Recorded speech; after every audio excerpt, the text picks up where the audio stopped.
Welcome to Heartglow CEO, where high achievers evolve into purpose-driven powerhouses.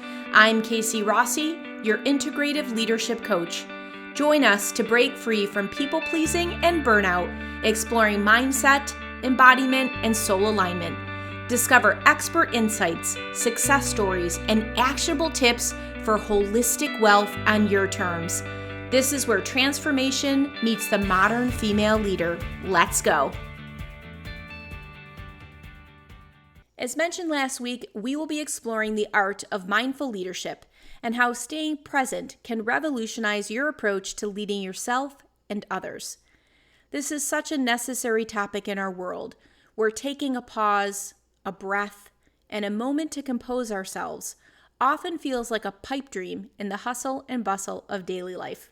However, what is true is that you create your reality, even if you're in the confines of an organization or your own packed schedule.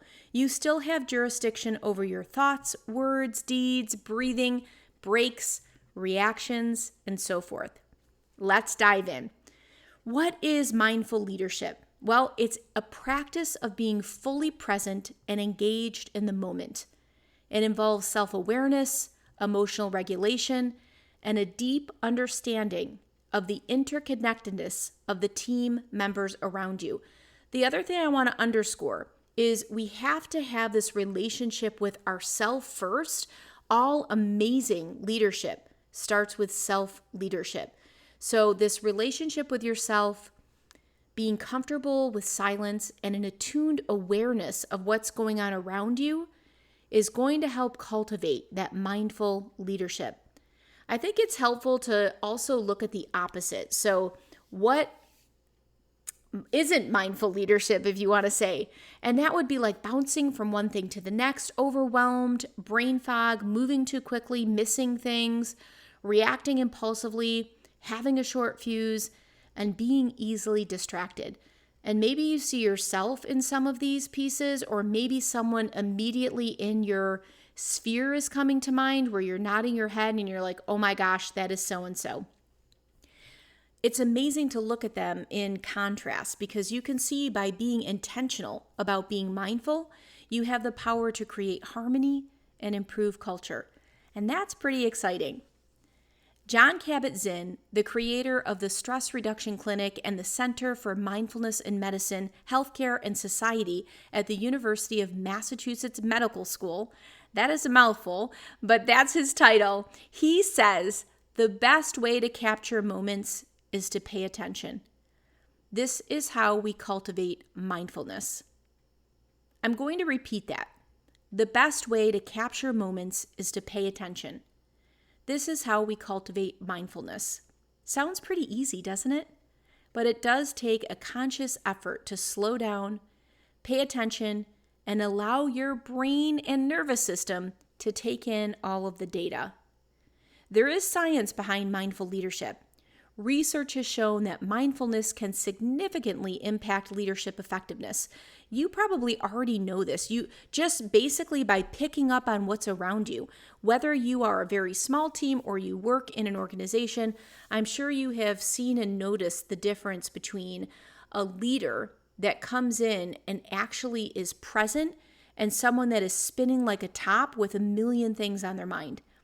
A study published in the Journal of Business Ethics found that leaders who practice mindfulness exhibit higher levels of morale reasoning and decision-making capabilities. Another study from the Journal of Applied Psychology revealed that mindful leaders are better equipped to manage stress and foster positive workplace relationships. So there's a couple other things that the science is showing us. Improved emotional intelligence. Mindful leaders have enhanced emotional intelligence, which helps them understand and manage their own emotions while empathizing with their team members. This also goes back to if you have not experienced that, you cannot give it to someone else. You actually have to walk the walk in your own life in order to have empathy.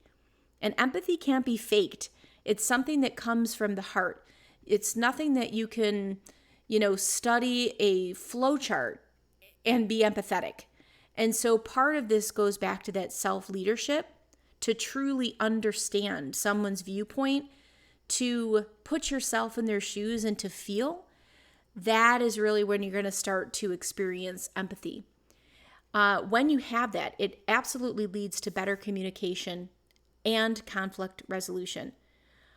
I'm a certified EQI 2.0 emotional intelligence practitioner. So if you're curious about your relationship with emotional intelligence, or EQ as it's known, absolutely reach out to me, because through this assessment, you can see where your strengths are and what areas you can leverage for more balance and EQ depth. I will definitely drop a link in the show notes for more information on it, because I think it's a fascinating subject.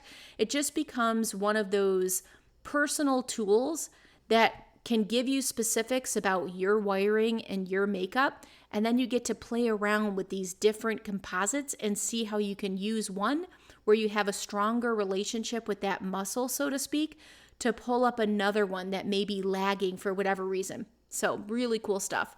The next big piece, which we have heard about, but it's still so important to highlight, is reducing our stress. Mindfulness practices have been shown to reduce cortisol levels, the hormone associated with stress, and lower stress levels contribute to a healthier work environment and improved leader well-being. You know this already. You are a better version of yourself when you are not under extreme stress. Slowing down and tuning in can help. A study by the Harvard Business Review found that mindfulness training can improve focus, memory, and cognitive flexibility.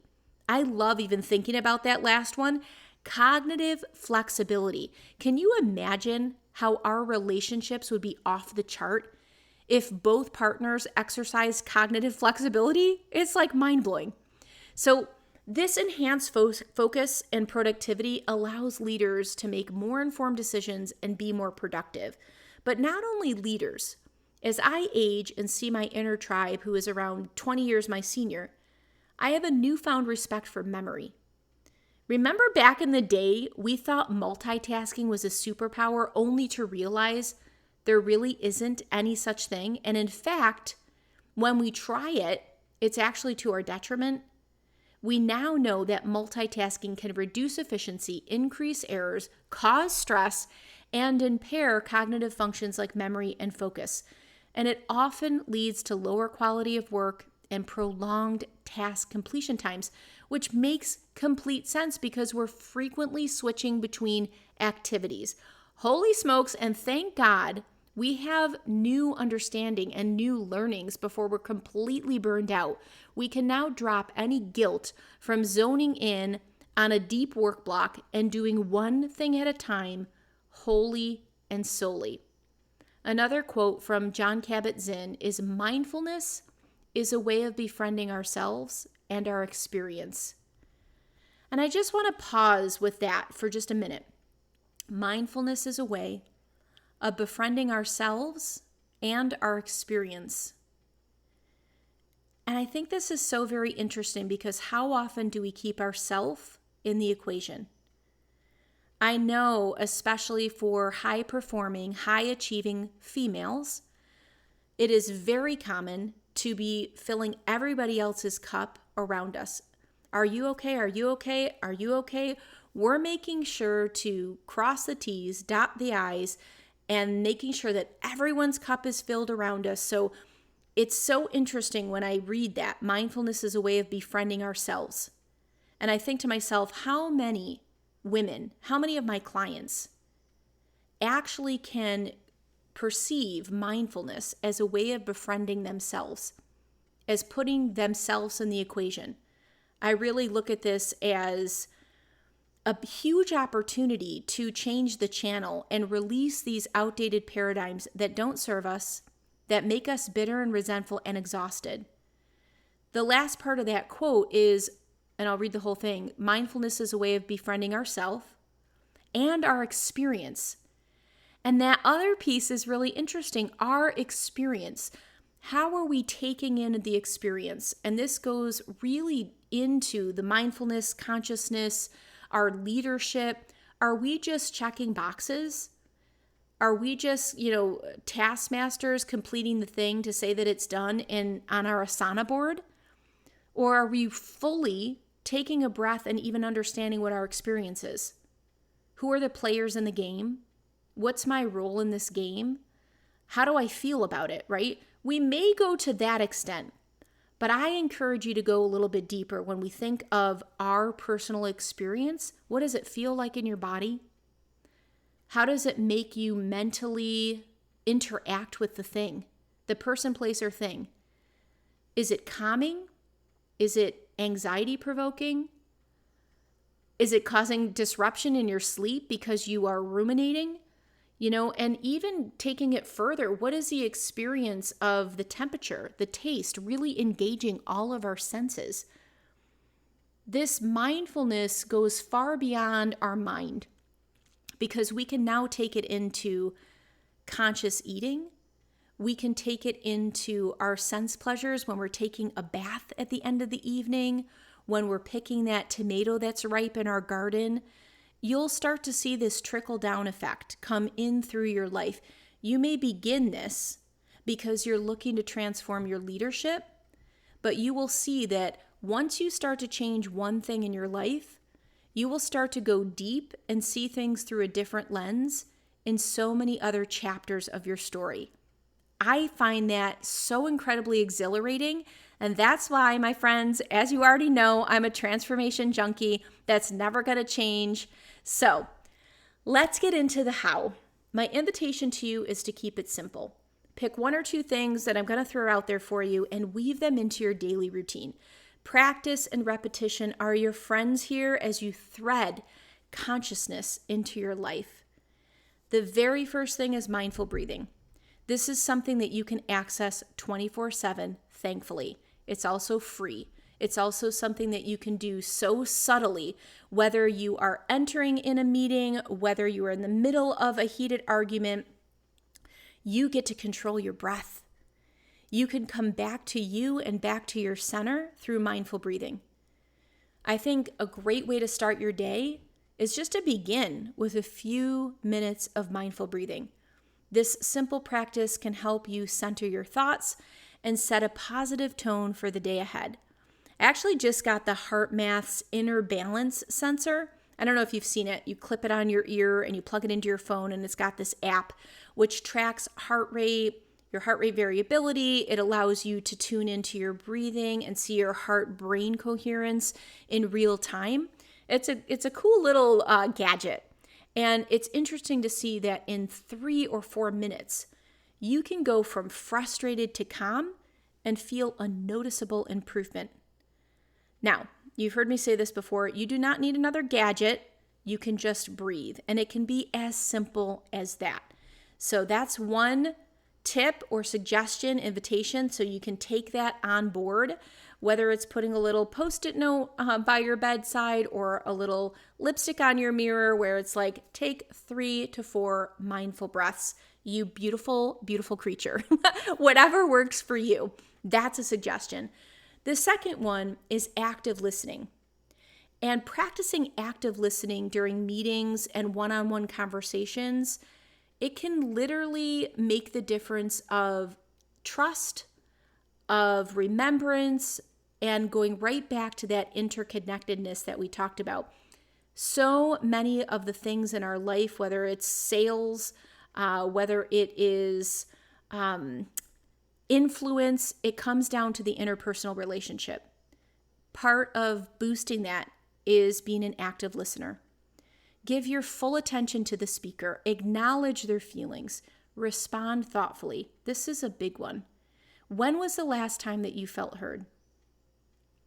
You may be wondering what that even feels like, because most times the other party is looking at their device, phone, computer, or notes if you're in the boardroom. My invitation here is to practice what it's like to be the one giving that gift to others.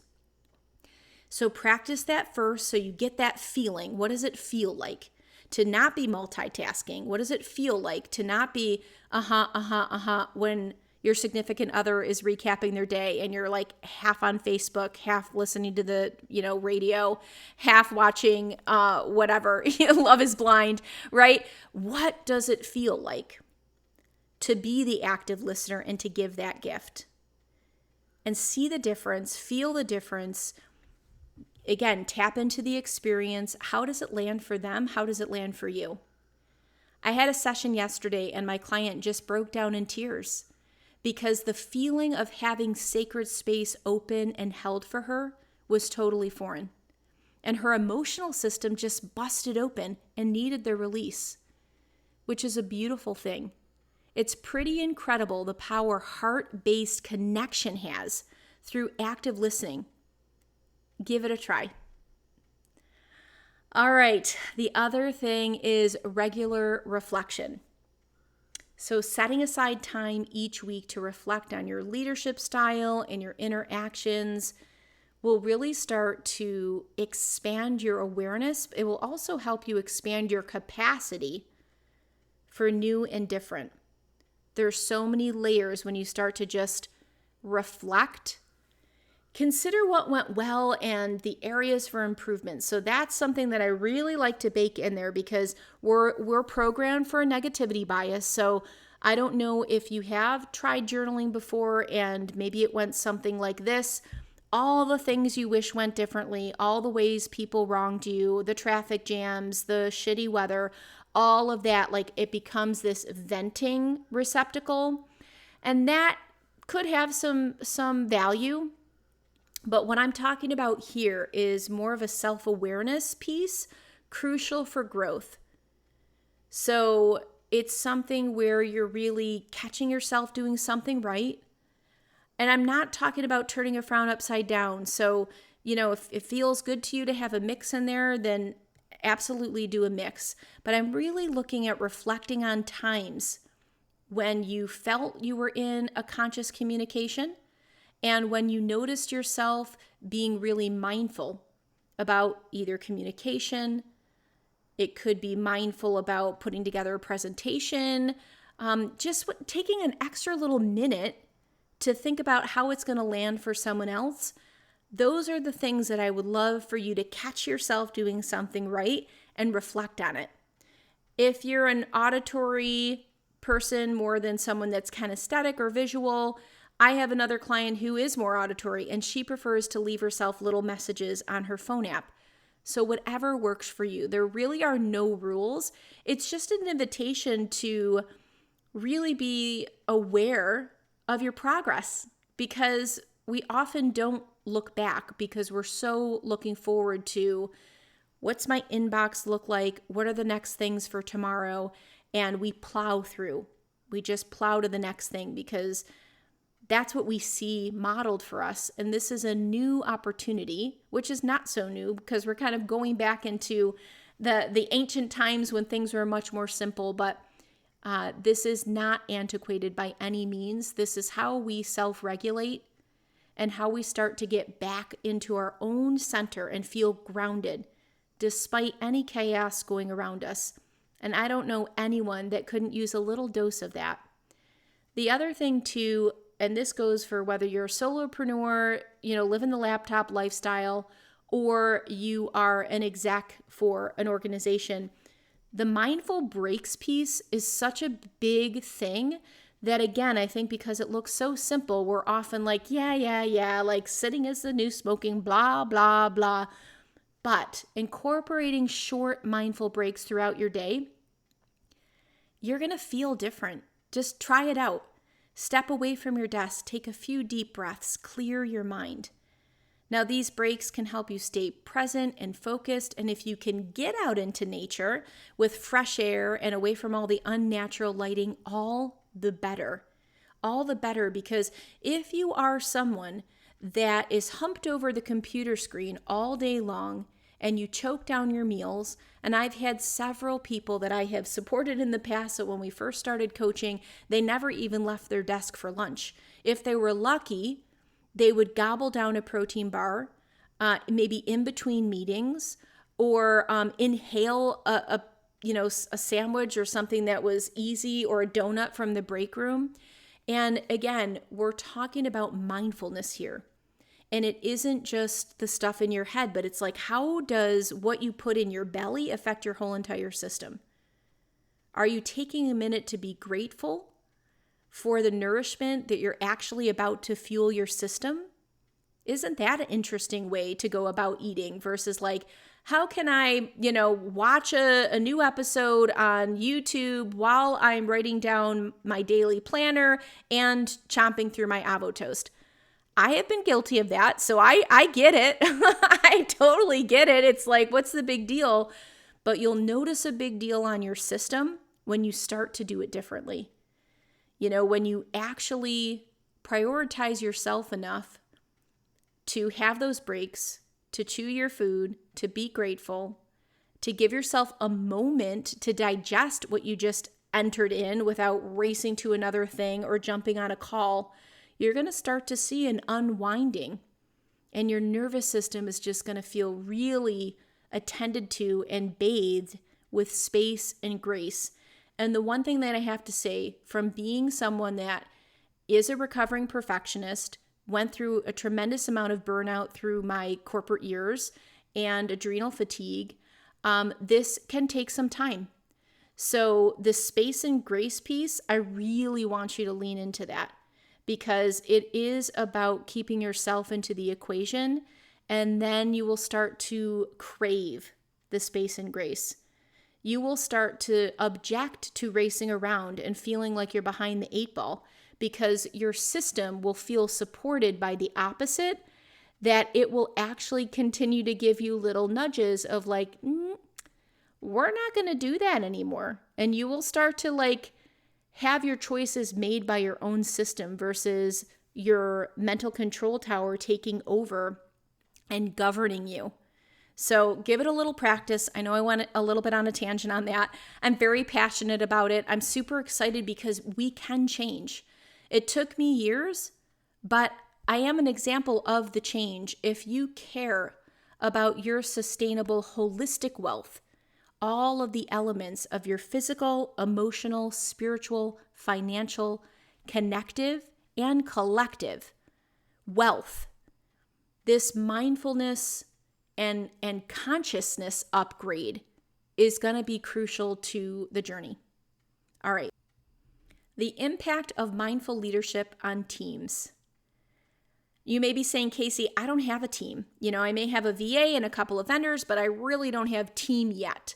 But whenever you are in a position of connection and influence, you do have some sort of team, because there is a collaboration around you to make everything go. We don't have success in a silo. So I just want you to think about the benefits of this mindful leadership. It's going to have an impact on the people that are around you. And when leaders are present and engaged, it absolutely creates a ripple effect. There is increased trust.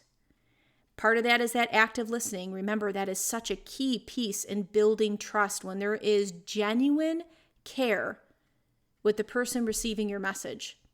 And then you will start to see this emotional contagion of like, wow, this person used to be 90-10, where the 90 was all about them. But because I stepped up first and gave them the gift of truly being present with unattached expectation, oh, interesting. There's a change next time we meet. They remembered something and asked me about it, whether it was a trip or, a little visit to the vet with my dog or whatever the thing happens to be.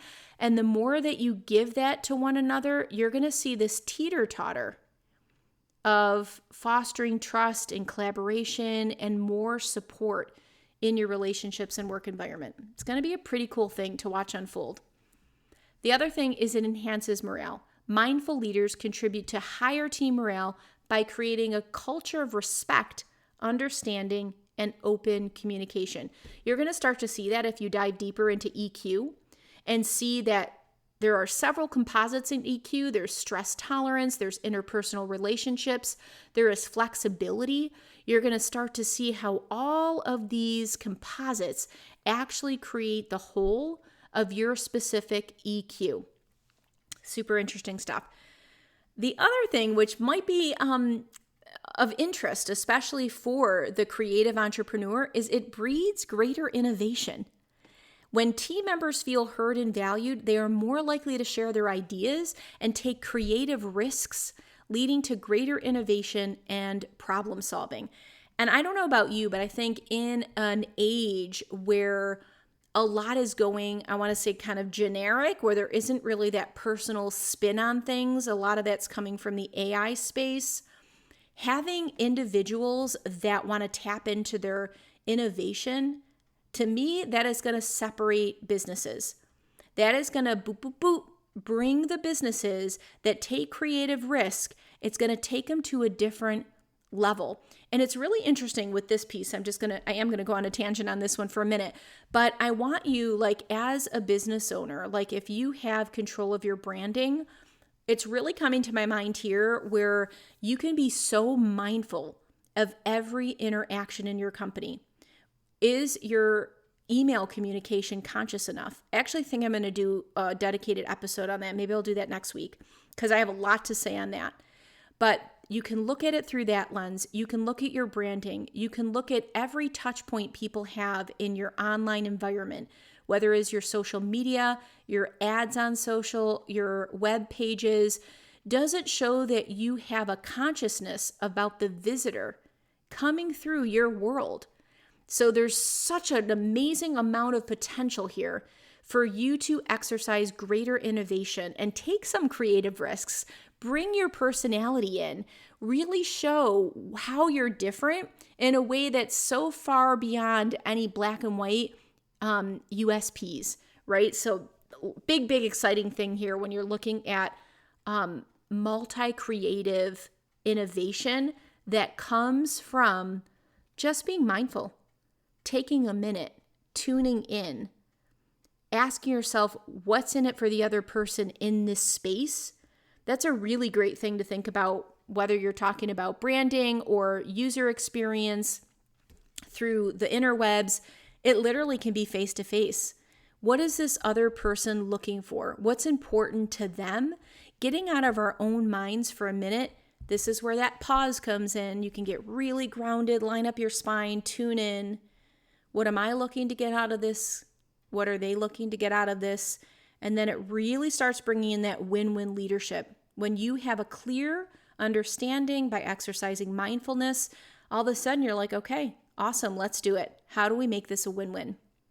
Now, Thich Nhat Hanh says the present moment is the only time over which we have dominion. That blows me away. The present moment is the only time over which we have dominion. So we're not living in our past. We can be past informed, but future focused.